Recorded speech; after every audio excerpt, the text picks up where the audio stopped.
जय यीशु। भाई और बहनों, आज चालीसे का चौथा रविवार है और चौथे रविवार को हम एक विशेष नाम से पहचानते हैं। इस रविवार को खुशी या उल्लास का रविवार भी कहा जाता है।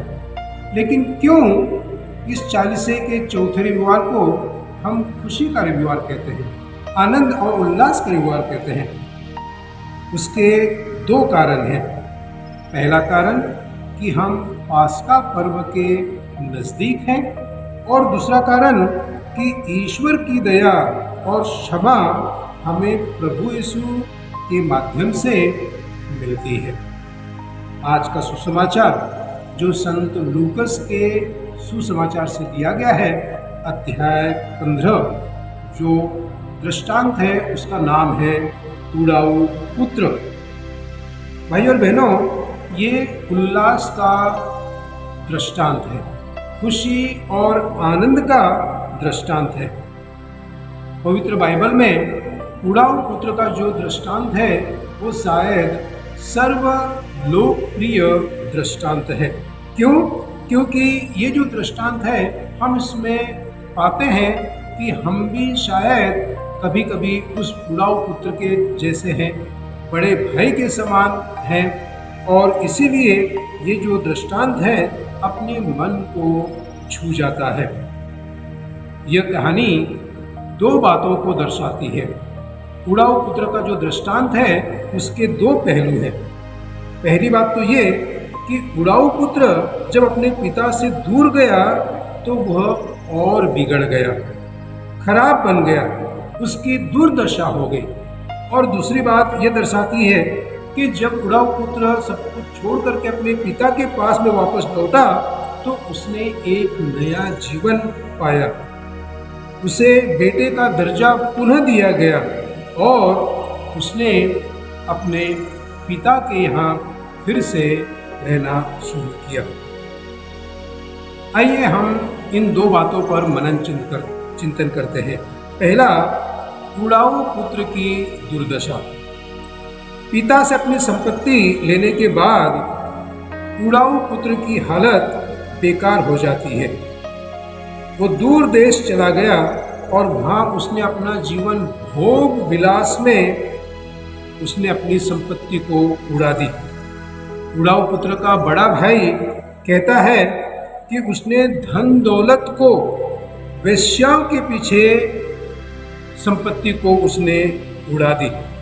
जब संपत्ति समाप्त होती है तो उड़ाऊ पुत्र की दुर्दशा होती है और वो पिता से अलग होने पर, पिता से दूर होने पर वही बेटा जो संपन्न पिता का बेटा था, धनी पिता का बेटा था, वह मजदूर बन जाता है, वह सूअरों को चराता है। वही बेटा जिसके घर नौकर चाकर थे, जो आज वह नौकर से भी गया बीता है और वह भूखों मर रहा है।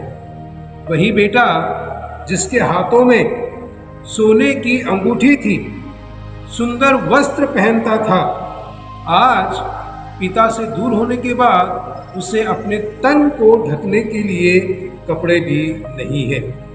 इन सब की वजह वह अपने पिता से अलग हो गया था, अपने पिता से दूर चला गया था। लेकिन जो दूसरी बात है कि उड़ाऊ पुत्र की घर वापसी एक आशीर्वाद था, एक वरदान था। उड़ाऊ पुत्र जब होश में आया तो उसने अपने आप से कहा, मेरे पिता के घर कितने ही मजदूरों को ज़रूरत से ज़्यादा रोटी मिलती है और मैं यहाँ भूखों मर रहा हूँ। जो सूअर खाते हैं वही भी मुझे नसीब नहीं हो रहा है। जब उड़ाऊ पुत्र होश में आया तो उसने दो निर्णय लिए। पहला, मैं अपने पिता के पास फिर से जाऊंगा और कहूँगा, मैंने आपके विरुद्ध पिताजी और स्वर्ग के विरुद्ध पाप किया है। मैंने अपनी गलती स्वीकार करूँगा। मैंने आपके विरुद्ध पाप किया है। वो पश्चाताप करता है और अपने आप को पापी स्वीकार करता है। दूसरी बात, मैंने अपने पिता के पास लौटकर उड़ाऊ पुत्र कहता है कि मैं आपका पुत्र भी कहलाने के योग्य नहीं हूँ। मुझे एक नौकर के जैसा रख लो। मुझ पर दया करो।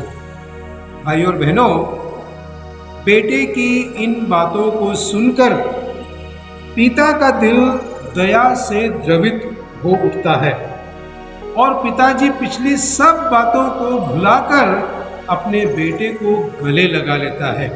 इतना ही नहीं, अपने नौकरों से कहता है, मेरा बेटा जो खो गया था वो वापस आ गया है, जो मर गया था वो जीवित हो गया है। आओ हम आनंद मनाएं, हम खुशी मनाएं, क्योंकि मेरा बेटा आज मेरे साथ है। भाई और बहनों, पिताजी ने अपने बेटे के अतीत के जीवन को भुलाकर उसे अपना लिया, पुनः उसे बेटे का दर्जा दिया और जैसा वह पहले था फिर से उसको एक स्थान दिया।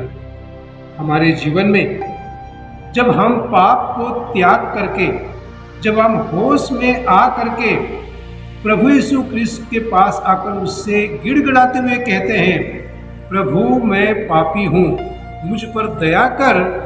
प्रभु हमारे अतीत को भूलकर हमें गले से लगा लेता है, हमारे पापों को माफ करता है और हमें एक नया जीवन प्रदान करता है।